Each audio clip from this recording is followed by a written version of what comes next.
With this short video, I'm going to show you how to set up a new vendor. And first thing I'm going to do is get rid of this switchboard menu. I'm going to work from the top, accounts payable. The very first one, vendor and PO files. Click on that. To insert a new vendor, you would simply click insert. I'm going to click change just to show you the data is already entered.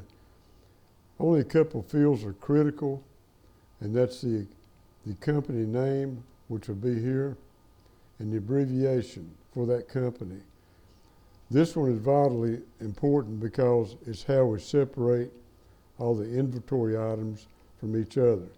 So this abbreviation for this particular vendor, all the parts that are purchased from this vendor, you would select in the inventory file, you would select this as a vendor, and I'll show you that in just a second.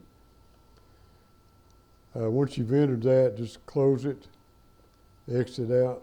I want to show you one other thing in the accounts payable, and that is the shipper file, which is another user-defined file in accounts payable.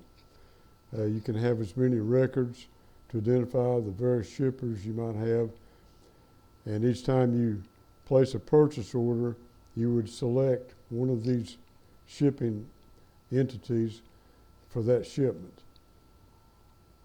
You can have as many records as you need in here. You can add, subtract at will.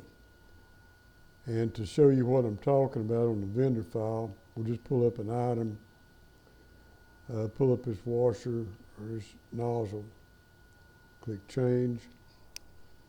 Over on the right side, you'll see a vendor ID. The vendor ID is actually pulling from a vendor file. So now that identifies that nozzle is coming from that specific vendor I just showed you. For more information on how to do this and more features in DieselPro, you can visit www.DieselPro.biz.